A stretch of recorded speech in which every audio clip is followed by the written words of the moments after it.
menjadi minuman kedua terbanyak yang dikonsumsi oleh manusia setelah air putih. Memiliki kandungan kafein di dalamnya, minuman berwarna pekat ini terbukti baik untuk kesehatan karena kaya akan antioksidan. Fakta inilah yang membuat usaha pengolahan kopi menjadi bisnis yang menguntungkan. Tangan terampil dan cekatan warga Kecamatan Sunggal, Kabupaten Deli Serdang, Sumatera Utara mengolah biji kopi menjadi serbuk kopi yang siap diolah jadi minuman maupun kue. Kopi olahan dari Deli Serdang pun diantar dan diterbangkan ke berbagai tempat di Indonesia, menembus Jawa hingga Papua, bahkan melalang buana hingga ke berbagai belahan dunia. Proses roasting kopi menjadi kunci sukses untuk menghasilkan olahan kopi yang berkualitas. Saat inilah proses pemanggangan biji kopi mengeluarkan aroma dan rasa yang terkunci di dalamnya. Nah, ini nih kopi yang sudah di roasting. Sangat harum ya. Biji kopi yang di-roasting awalnya berwarna hijau, kemudian dipanggang dalam suhu dan waktu tertentu yang menyebabkan warnanya berubah menjadi warna kecoklatan.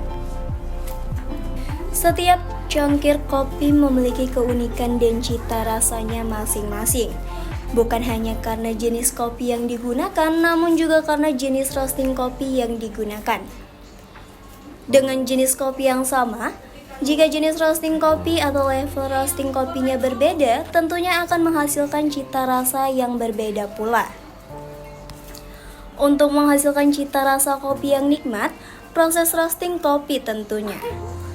Level roasting kopi umumnya ada 4, yaitu light roast, medium roast, dark roast, dan extra dark roast.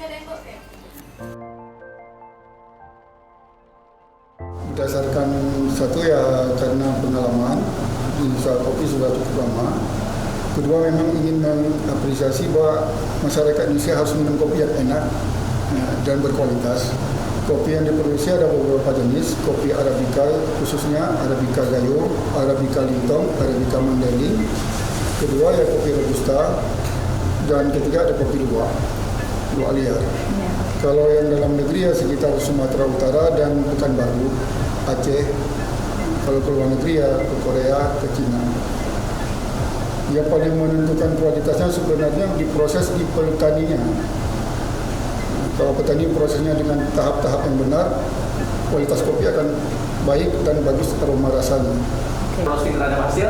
Kalau pengaruh roasting terhadap hasil dia hanya untuk meningkatkan aroma, habis itu bitternya, bodinya, dan rasanya itu, keasamannya. Masa depan bisnis kopi di Indonesia itu sangat baik. Karena salah satunya kopi adalah minuman yang terbanyak diminum manusia yang kedua setelah air putih. Jadi masa depan prospeknya cukup besar masih ke depannya. Dan efek sampingnya kopi juga tidak banyak efek sampingnya sebenarnya, nggak ada efek sampingnya kecuali diminum tanpa gula. Kalau tanpa gula nggak ada efek sampingnya. Kalau pakai gula ya itu udah mulai ada efek sampingnya. Thank you. Itu enaknya sebenarnya, enak nggak enaknya kopi itu di petani. Kedua edukasinya, setiap daerah mempunyai ciri khas rasa masing-masing. Kalau kopi yang enak untuk orang muda, biasanya orang muda itu sukanya kopi kekinian gitu. Iya. Itu tergantung di baristanya. Dia prosesnya dengan campuran-campuran seperti susu. Itu yang disukai anak-anak muda ya seperti itu, kopi kekinian. Kopi merupakan salah satu komoditas hasil perkebunan yang mempunyai peran penting dalam kegiatan perekonomian di Indonesia. Karena merupakan komoditas perkebunan ketiga terbesar setelah sawit dan juga karet.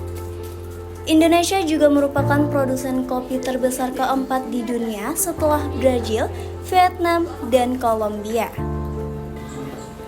Perkebunan kopi ini sebagian besar dapat ditemukan di Pulau Sumatera. Dataran tinggi Aceh dan Sumatera Utara sangat bagus untuk perkebunan Arabica. Melalui peran yang cukup penting dan menjanjikan dalam perekonomian nasional, industri kopi mempunyai potensi yang besar untuk terus berkembang di Indonesia. Dalam 10 tahun terakhir, industri kopi Indonesia mengalami pertumbuhan yang cukup signifikan, yakni sebesar 250%. Komoditas kopi telah berkontribusi terhadap perekonomian. Brand kopi lokal dari Kabupaten Deli Serdang pun telah mampu berkiprah dan menyebar ke seluruh tanah air hingga mancanegara. Dari tangan pengusaha lokal Deli Serdang, kopi dapat dinikmati masyarakat dunia. Komoditas kopi terbukti memberi kontribusi dalam meningkatkan perekonomian serta kesejahteraan masyarakat. Konsumsi kopi meningkat pesat di Indonesia di tengah pertumbuhan populasi, bertambahnya kelas menengah dan meningkatnya daya beli, perubahan gaya hidup, dan menjamurnya kafe atau kedai kopi di wilayah perkotaan Indonesia.